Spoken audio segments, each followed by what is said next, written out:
We're going to begin today with an introduction to the Engineering Innovation Leadership Council, which is I have the pleasure of serving on the steering committee of, which is hosting this session and has brought the council together to join with Open for today's session. And we'll hear again from Dr. Erwin Gianchandani, and he's brought along two of his colleagues from NSF to provide overviews on two of the key innovation programs that are going to emerge from the TIP Directorate.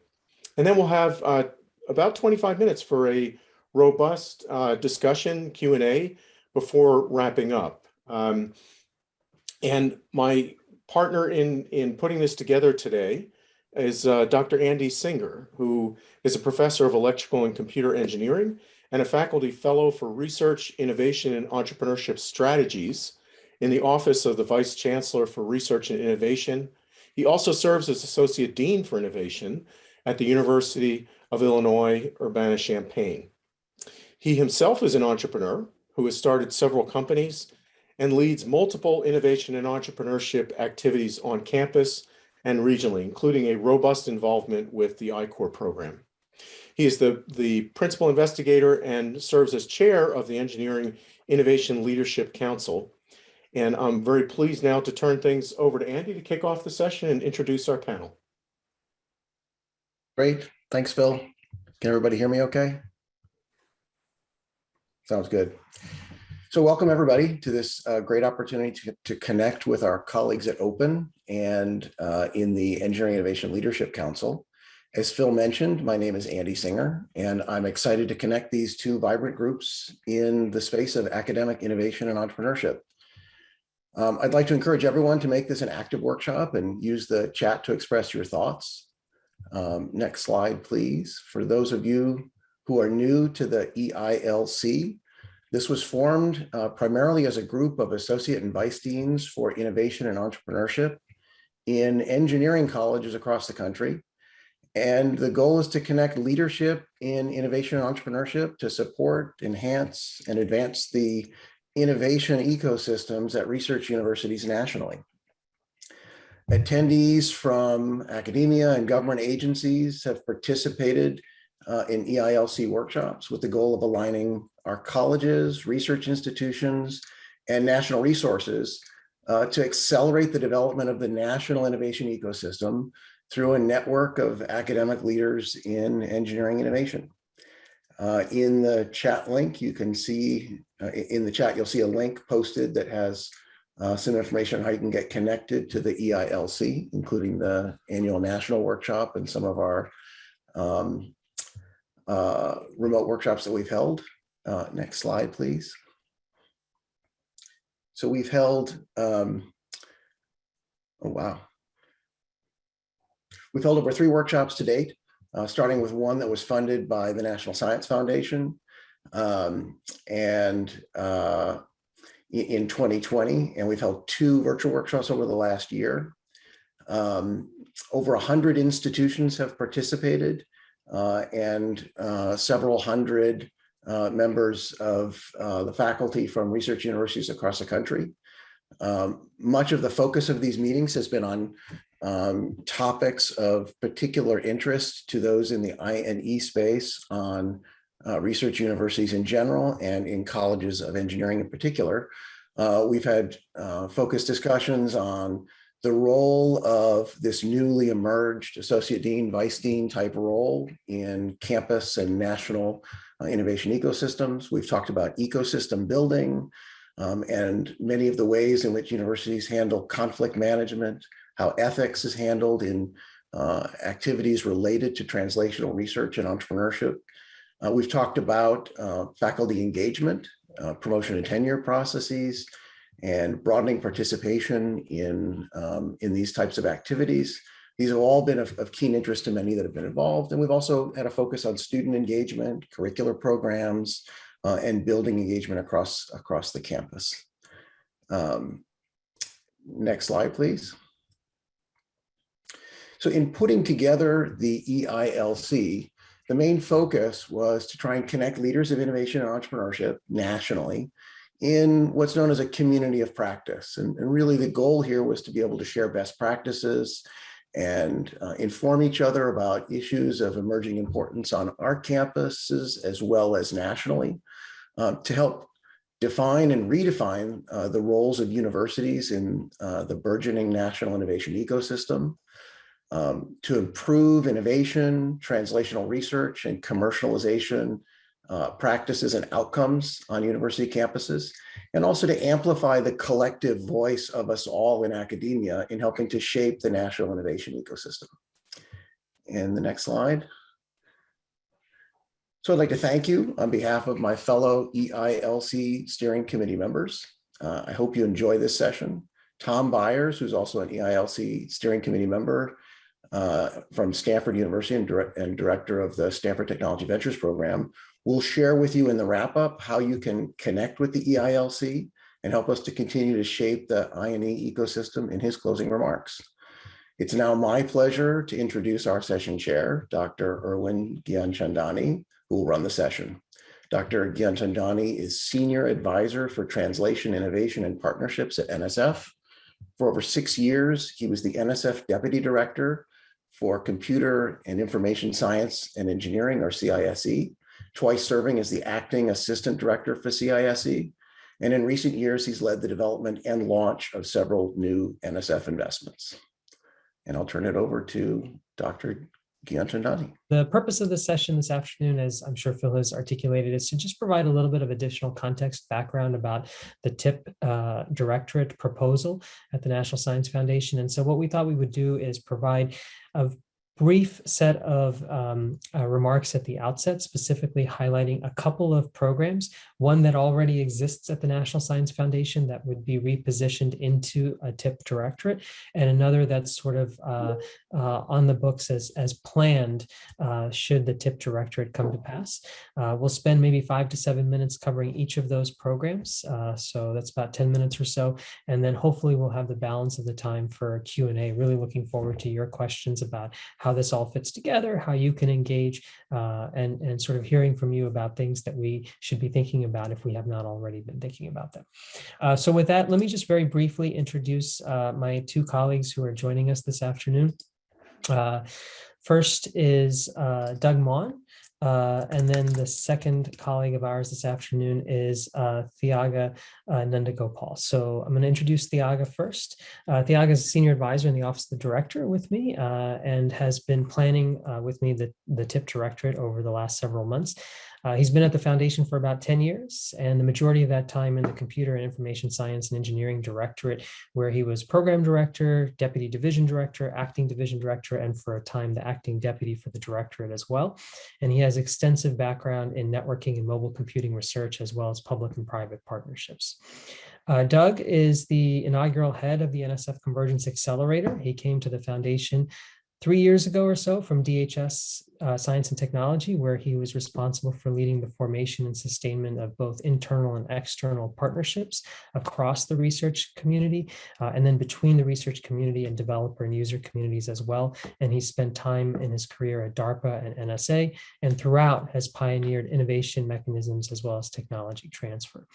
So again, they're each going to speak a bit about a program. So in Thyaga's case, the Regional Innovation Accelerators concept, and in Doug's case, the Convergence Accelerator. So since the CA exists, we're going to start with Doug and then turn to Thyaga afterwards. Doug? Thanks, Erwin.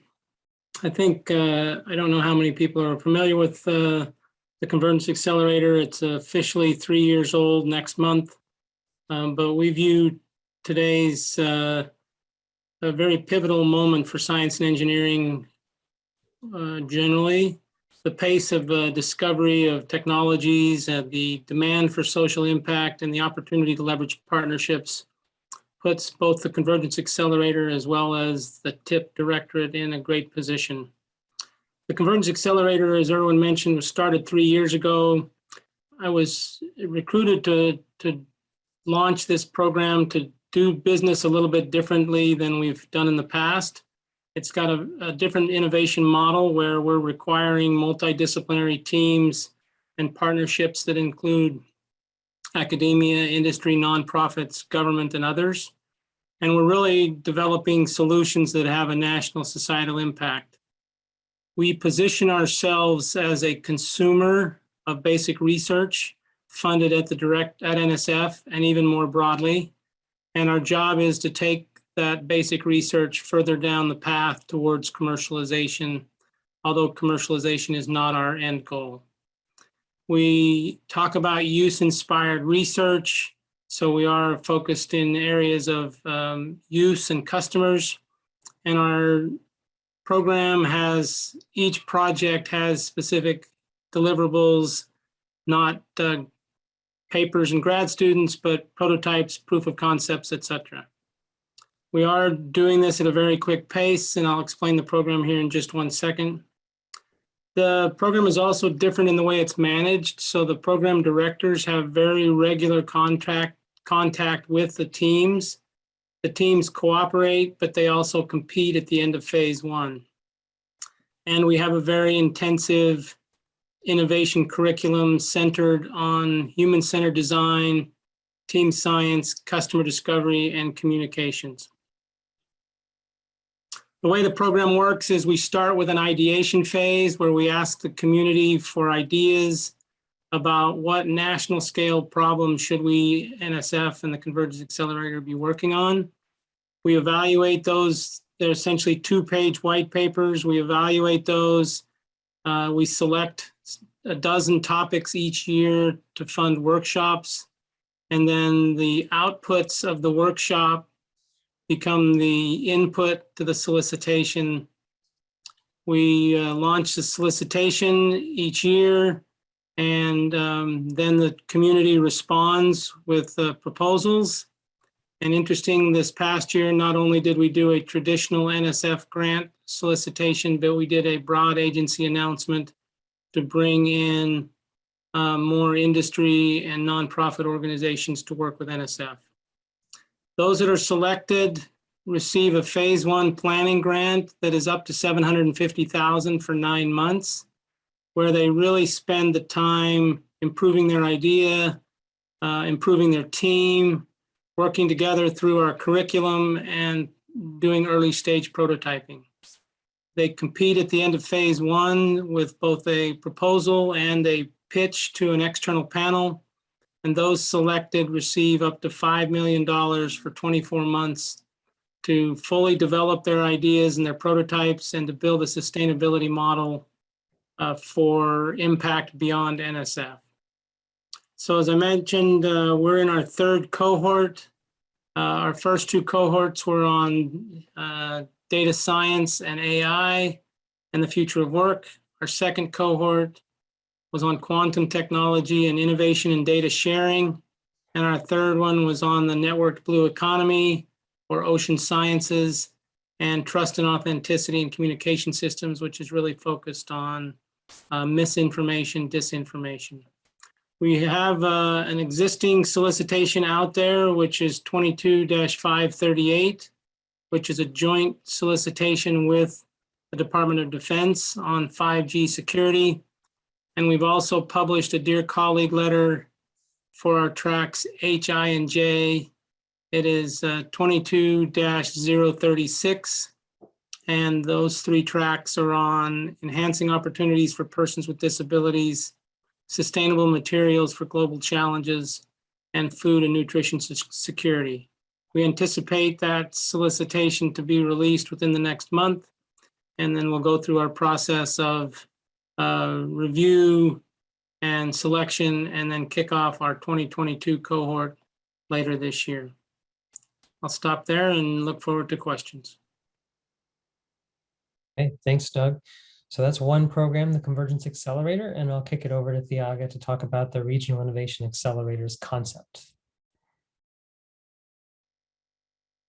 Okay, can you hear me now? Okay, perfect. You can see my slides, right? And thanks, Erwin, for the opportunity to talk with this group. And again, Phil and everyone, nice to see you again. It's indeed nice to be addressing this group to talk about what we are really excited about, which is the Regional Innovation Accelerators program that we have announced as part of this new directorate. This is going to be a significantly new effort that we believe is going to have a great impact on the nation's innovation ecosystem preparedness as a whole. What we are trying to do in some sense is take the successes of well-known ecosystems that we have seen emerge around the country, of which Silicon Valley, Austin, Carnegie, Pittsburgh, or Boston are great examples. And we want to, in some sense, create these similar new regional innovation ecosystems across the country, right? And coming from NSF, we believe that these innovation ecosystems succeed when they have scientific technological goals that as their basis for solving societal problems. We want to really see a science and R&D driven approach to creating economies of the future. And by seeking out opportunities in places where such regional innovation ecosystems do not exist today, right? Thriving ecosystem does not exist today. We want to bring these innovations to these ecosystems to all parts of the country, in some sense, focused on equity and diversity as some of our defining principles. Now, what we really are looking at is hoping that the communities that are eager to participate in this activity would really look at a problem that's of national scale and definitely something that's of relevance to their region as a whole. And like something that could be as broad as climate change or critical resilient infrastructure, or access to healthcare and education, or any of the like, right? And use a tech-driven approach that maybe stemmed sort of revolving around emerging technology areas such as artificial intelligence, advanced wireless, quantum, semiconductor, advanced manufacturing, biotech, and the like. And we really want them to put forward a compelling approach that, in some sense, scales what they are trying to do and make them look like the Pittsburghs or the National or the Tennessee regions of the world, right? So we really want to see these things take shape all around the country, right? Not just in places that they're much more readily closer to the existing ecosystems. And note that we are identifying places like Hawaii, Alaska, and Puerto Rico as well. We really are intent on trying to bring this diversity of innovation to all parts that currently don't experience this, right? In our mind, okay, sorry, I think I'm having, okay, yeah. So our mind, what we are looking for is active engagement with stakeholders in the community. And we're looking for these partnerships to span the range of organizations that one might see in a region, starting from academia, industry, including state and local governments, communities of practice, venture capitalists and foundations, and philanthropies. We want to bring them all together. And remember, since the regions are starting around solving a national problem of interest to their region, we want them to engage in an iterative co-design, co-creation process with these stakeholders. And in return, right, NSF is making a promise, in some sense, they will be making a promise to stay there for the long haul. It won't be a typical NSF program that you normally are used to, where we come in for we fund our award for 3 to 5 years. And then after that, we'll have to think about what happens next.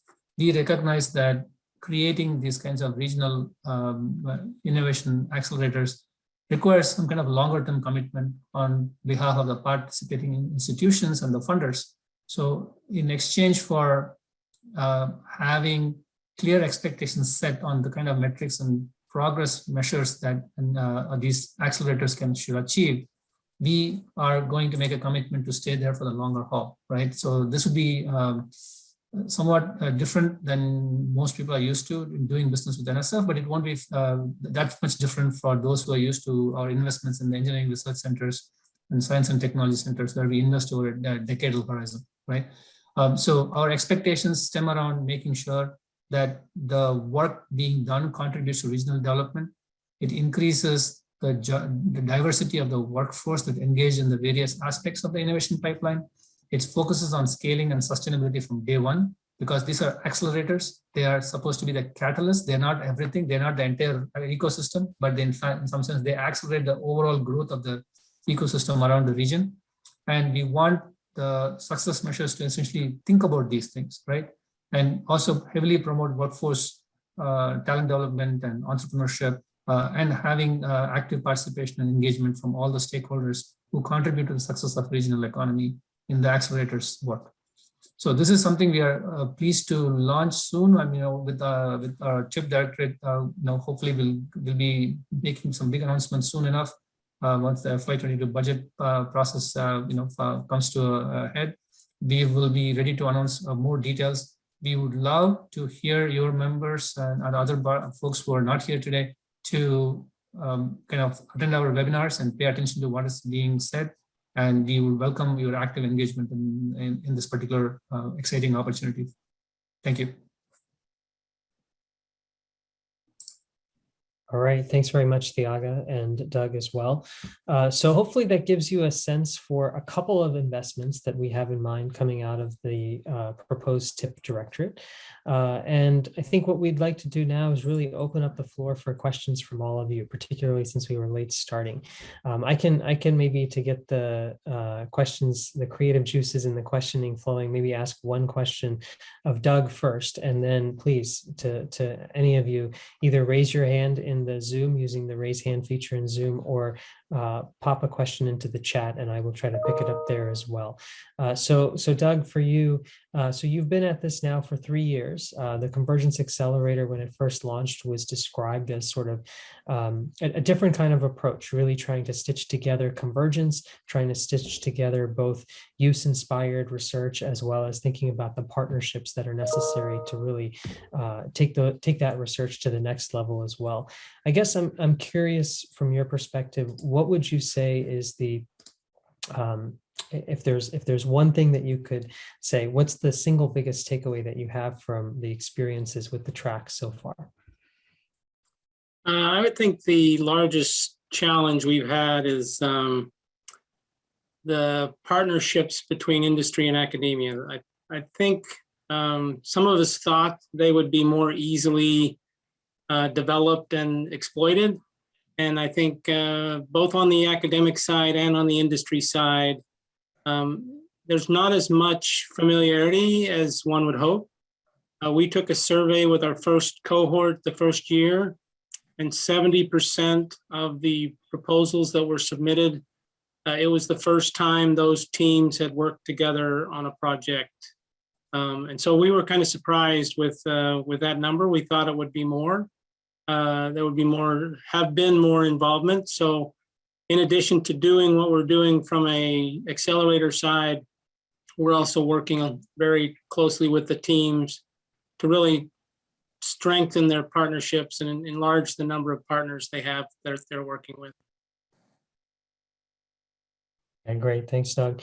So I see a couple of questions in the chat. Maybe I'll take the first one from Andrew. So where in the NSF innovation and entrepreneurship pipeline would these projects live? Pre-I-Core, post, orthogonal to I-Core, and how do they relate to PFI and other existing programs in the IIP division, the Industrial Innovation and Partnerships division within NSF? So Doug, Thyaga, I'm happy to take a first stab if you'd like, or one of you can take that. Go ahead, I'll chime in if I think you're wrong. Okay, fair enough. So Andrew, that's a great question, right? So I think that the way that we're trying to design these efforts is really, so the way I look at it is this is all part of sort of a continuum, right? It's sort of part of a fabric that we're trying to stitch together as very highly integrated efforts. So the Convergence Accelerator and the, well, let's take the Convergence Accelerator as a starting point. Really a spotlight, I would argue, and Doug, you should feel free to tell me if I'm wrong, spotlight on that use-inspired convergent research activity, right? And we do want the teams to start to progress in the pathway toward thinking about prototyping and piloting and so forth, right? But in many ways, I think you could imagine a team that emerges from the Convergence Accelerator and that has gone through cohort building and training through the Convergence Accelerator, then choosing to say, okay, I'm really interested now in taking a technology that's emerged and really progressing it down that full translation pathway all the way to a startup or all the way to some sort of a market or societal benefit down the road. That's how I would characterize the Convergence Accelerator. With respect to the Regional Innovation Accelerators, I think there we're looking to really cultivate large multi-sector, multidisciplinary teams of researchers, much larger in size and scope than an individual Convergence Accelerator project, for example. And we do want those partnerships to emerge. We want those partnerships to emerge that will not only shape the research, but then also serve to pull the research out of the laboratory environment and into the market. I think you could imagine a subset of a Regional Innovation Accelerator team, potentially then choosing to go down the I-Corps, PFI, SBIR lineage. You could imagine that they have investment opportunity from some of the stakeholders who are engaging in the Regional Innovation Accelerator effort itself, potentially helping to fuel that progression as well. So I think that in many ways it's synergistic, and I wouldn't say orthogonal, but synergistic. And some folks may choose to do both, and some folks may have the benefit of being able to progress through that pathway as part of the Regional Innovation Accelerator investment itself. Thyaga and Doug, would you want to correct any of that? Right. I think no. So I think for the engines, the accelerator program, what we unfortunately can't say much is because it's not public yet. So what I would encourage folks is to kind of stay tuned. So our principle is that we do not want to intersect. We want to intersect, but we don't want to subsume existing programs. And the way we are designed these programs is to intentionally complement them and, in some sense, magnify the impact of what NSF already invests in. Thanks, Thyaga. Hopefully that helps a little bit, Andrew. Okay, kind of progressing through the questions then. So from Phil, can you speak on how educating innovators is woven into these new programs? Will there be resources allocated to innovation education, and at what levels? So maybe Doug first on the Convergence Accelerator side, and then Thyaga. Sure. So during phase one, we have, during the 9-month phase one, we have an entire curriculum that we provide on human-centered design, team science, customer discovery, communications, and that's all been developed with companies like IDEO, with an organization called the Toolbox Dialogue Initiative. So that's all resources that we provide during phase one. We also provide an innovation coach to every team, and these are people that we're funding to help. And they're all former startups or venture capital or CEOs from the innovation community. Once the teams get into phase two, we have a different curriculum that comes out of the Stanford Business School focused on lab to market or idea to market. And the teams participate in that curriculum during phase two. So again, as everyone mentioned, we're 3 years old. We're evaluating what our curriculum is doing and how well it's working, but I'd love to have feedback from you on whether you believe we're headed in the right direction or if you think there's other things we should think about when it comes to educating innovation teams going forward. Thanks, Doug. Thyaga? Yeah, I'd say that in terms of the innovation accelerators, when you're thinking about it, increasing the economic output of a region, and trying to bring all the stakeholders together to make things happen in a synergistic fashion, taking advantage of everyone's strengths, you would definitely want to invest in some of the aspects that Doug mentioned, working together as a team, taking advantage of everybody's strengths. And there's a big chunk of it is the educating innovators part. And I think that goes without question that it needs to be there, right?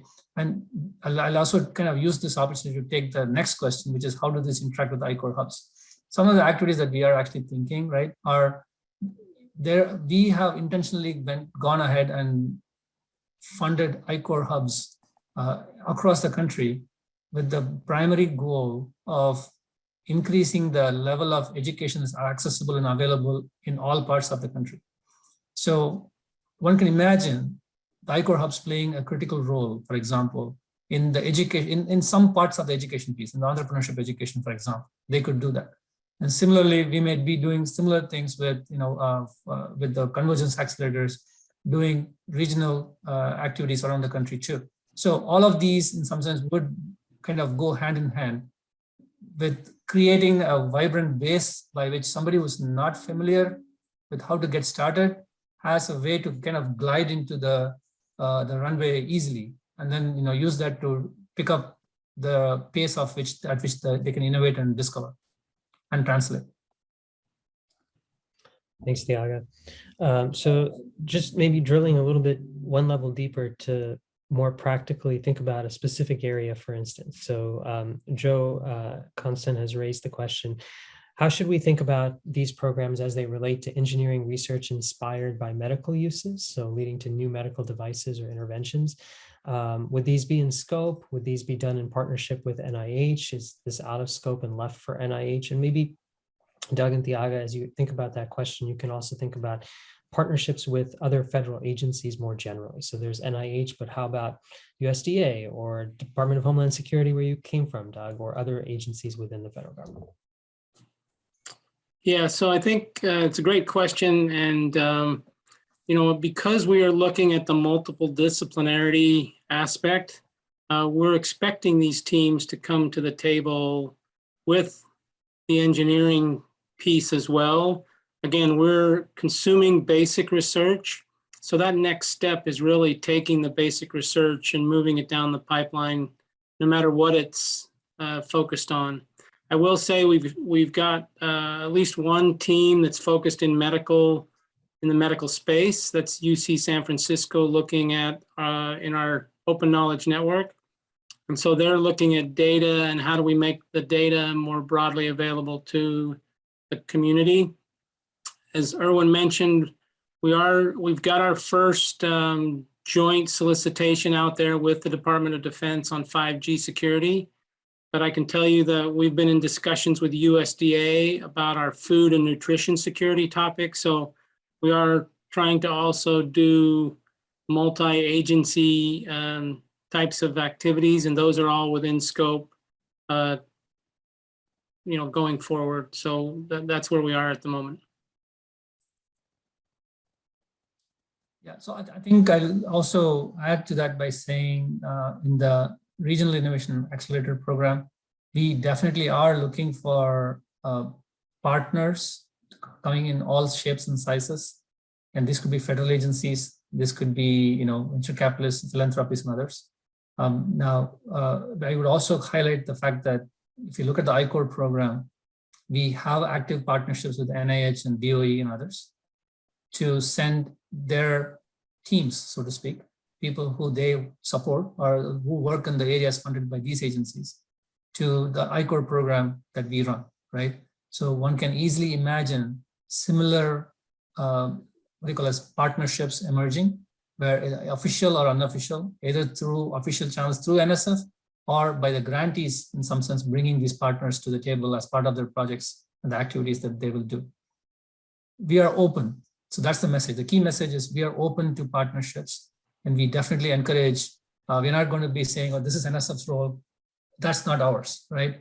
If there is an activity that brings in facets that NSF actively funds and other aspects that other agencies actively fund, we'll find a way to get those agencies on board and work with us.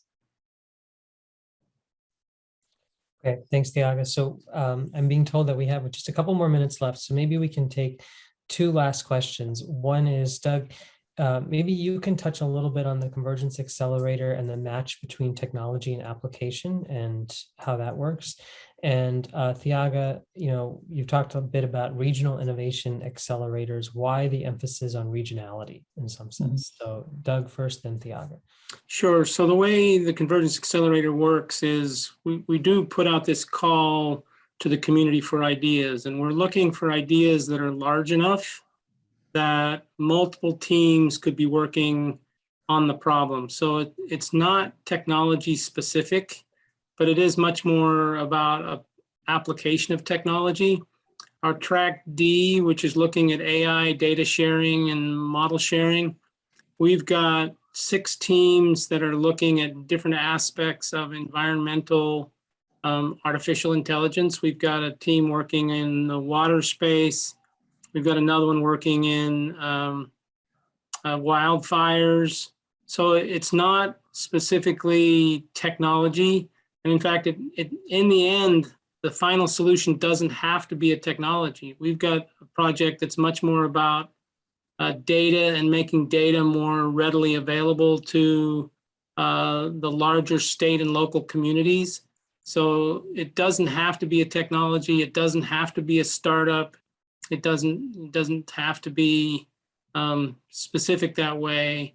And that's what they do in phase 2 is the teams are spending a fair amount of time determining what's the long-term strategy for the innovation being developed and discussed for it to be sustained beyond NSF.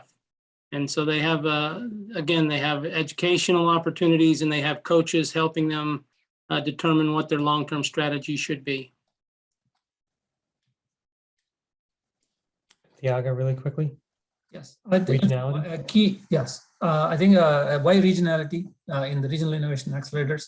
NSF funds multiple programs that span innovation, research, workforce development, entrepreneurship, small business, and so on, development. And we invest across the country. But if you take any sample subset of any given region, you would see that there are awardees in every region, but these awardees sometimes just act on their own in isolation. They don't really work in cross purposes, or we work in synergy with each other. They don't really try to amplify the activities of each other, right?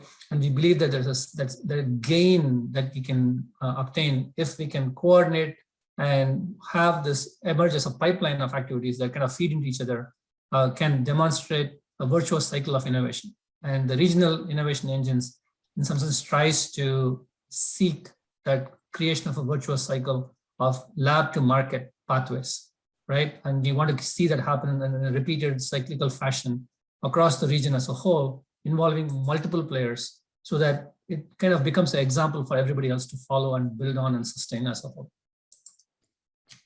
Okay, Thyaga and Doug, thank you so much. Phil and company, thank you very much for hosting us. I'm going to turn it back over to Tom to give us a few closing words. Thanks. Well, hello, everybody. That was certainly really educational. I've learned a lot the last couple of hours with the general session and this one. My name is Tom Byers, and I'm here in my office, happy to say, at Stanford University right now.